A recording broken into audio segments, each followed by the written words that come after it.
PFC spiritual ప్రేక్షకులకు స్వాగతం. మనం అప్పుడే 5వ రోజుకి వచ్చామండి. దసరాలో ఆశ్వేజ శుక్ల పంచమికి వచ్చాం. ఈ రోజున మనం అందరూ కూడా పూజ చేస్తారండి. అందరికీ ఎవరంటే ఇష్టం అండి? మహాలక్ష్మి అంటే ఇష్టం. సరస్వతీదేవి లేని ఇల్లు ఉండొచ్చు, పార్వతీదేవి లేని ఇల్లు ఉండొచ్చు, కానీ ఫోటో లేని ఇల్లు, లక్ష్మీదేవి లేని ఇల్లు ఫోటో ఉండదు. చూడండి కావాల్సి. అందువల్ల మహాలక్ష్మి అమ్మవారి యొక్క అలంకారం ఈరోజు బెజవాడ కనకదుర్గమ్మ దేవస్థానంలో చేస్తాము. ఆ రోజు పింక్ కలర్ వస్త్రాన్ని మనం అమ్మవారి మహాలక్ష్మికి కడతాము. ఆ తర్వాత చక్కగా ఆ యొక్క మహాలక్ష్మి అమ్మవారికి ఇష్టమైనటువంటి తామర పుష్పాలని, కలవ పువ్వుల్ని, వీటిలన్నింటినీ కూడా తీసుకొచ్చి అమ్మవారికి అలంకారంగా మనం చేస్తామన్నమాట. అయితే మనము దశమహావిద్యా సాంప్రదాయాల్లో మనకి కూష్మాండ తర్వాత స్కందమాత అమ్మవారి అలంకారం మనం చేస్తాము. అలాగే మనకి సప్తమాతృకా సాంప్రదాయంలో కౌమారి అలంకారం మనం ఈ అమ్మవారికి చేస్తామన్నమాట.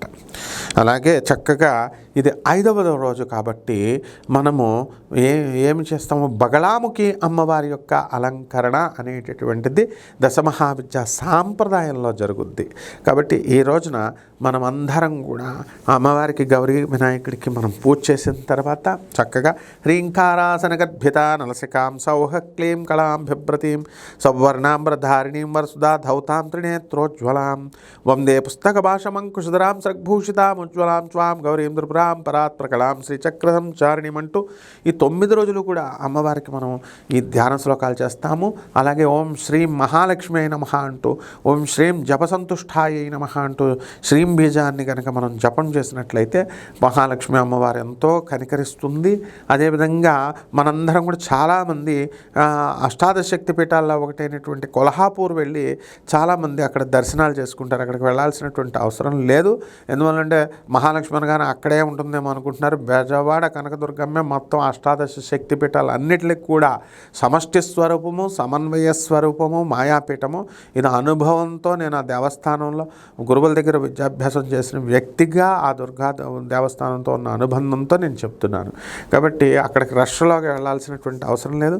అలాగే ఈ మహాలక్ష్మి అమ్మవారికి చక్కగా తామర పుష్పాలు పెట్టండి, కుంకుమార్చన చేయండి, పాయసాన్ని నివేదనగా పులిహార, దద్దోజనం వీటిలన్నింటినీ కూడా నివేదన చేయండి. కదంబం వండి కదంబ పుష్పాలతో కూడా అమ్మవారిని ఇచ్చేయచ్చు. తర్వాత గుమ్మడికాయ పులుసు ఇవన్నీ కూడా అమ్మవారికి నివేదన పెట్టండి. ఆ తర్వాత దక్షిణ తాంబూలాలు ఇవ్వండి. చాలామంది నగలన్నీ కూడా వేసేసి అలంకరణ చేస్తారు. ఆ తర్వాత బిల్డప్ల కోసం వాట్సాప్లు స్టేటస్ల్లో ఫోటోలు గిటోలు తీస్తారు. ఈ లోపల అక్కడ ఎవరో వచ్చిన చుట్టాలని గిట్టాలని అందరినీ పిలుస్తారు. ఎవరో ఒకళ్ళు అందులో ఏదో నగలైపేస్తే మొత్తం అందరి మీదకి అక్కడ అనుమానం వస్తుంది. ఇలాంటివన్నీ పిచ్చి పనులు చేయొద్దు. మహాలక్ష్మి తల్లికే ఆమె దగ్గర పుష్కలంగా నగలు, డబ్బులు ఉన్నాయి. మీరేసే దండలు, మీరేసే గొలుసులు ఆవిడకి అవసరం లేదు. భక్తి ప్రధానము, వినయ విధేయతల ప్రధానం. ఈ రకంగా అమ్మవారికి చేసుకోండి. బ్రహ్మాండంగా ఉంటుంది. శుభమస్తు.